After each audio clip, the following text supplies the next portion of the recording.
Next question I'd like to ask is the education of your children. Did they work? Did they put themselves through school? Was the burden all on you? How did they get their education? For our children, once they got through high school, well, we would help them any way we could.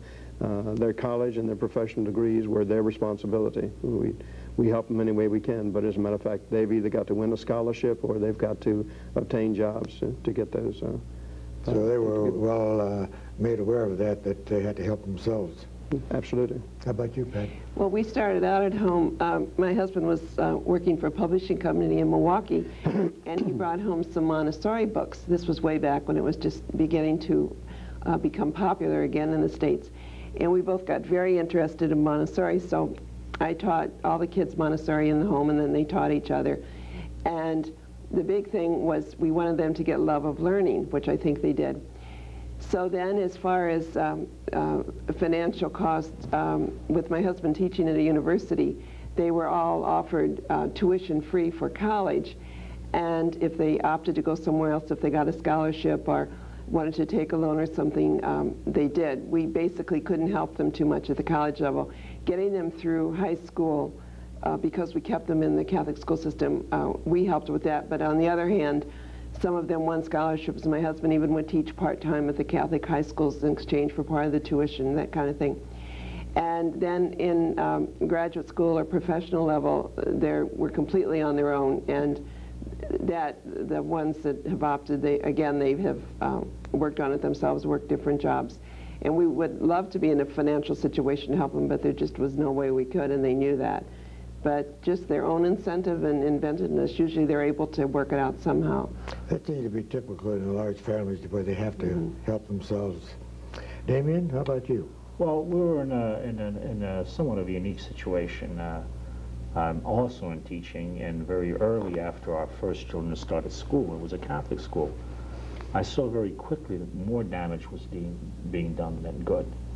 In other words, the education was not only mediocre, but it was also a very, I would say, anti-Christian type of education. Although it wasn't a Catholic, the focus was on the self, on cheerleading, sports, very vulgar kinds of music, and so on. We spent too much time trying to correct this, so we decided to take the children out of school and home educated. So all our children after the first three, after the third grade, were home educated. Even today? We considered the trust, even today, they went all through high school home education. The trust, the obligation that went along with the gift of the child was so important that we were not satisfied with some of the things that were really geared towards the destruction of the child, number one, and number two, in so many schools, there's a systematic effort to separate the child from the parents. We educated at home. We were very blessed by the fact that I'm not a professor at Christendom, I'm the president. I wish I were a professor. You know, I would only have to teach. The fourth one now is going through college. Up through the high school, they're educated at home. Some people have said, how about the socialization factor? They're not going to learn how to act with others. Fortunately, homeschoolers, and I've seen that there is proof of the fact that homeschoolers are much more independent and mature personalities. What people mean by socialization is how much are you conformed to the styles of the age. Our style of our culture is not theistic, it's not Christian, it's not Catholic. I think it's important enough to focus on this aspect of education, and that's what we did. And God provided in His own way. We don't have to pay for the college and education. Well, that's interesting. My question is, what requirement was there for you to be able to teach your children at home? Was there a state, federal, or? I think, yeah, there are a lot of requirements. I think one of the greatest tragedies today, and this is a result, again, of the power of the feminists have convinced our women, our mothers, they're not capable of educating their children, at least in the several years of life. There have been studies done that show that really you don't even need to send a child to grammar school until the age of 9 or 10 or 11, depending on whether it's a boy or a girl. So much time is wasted.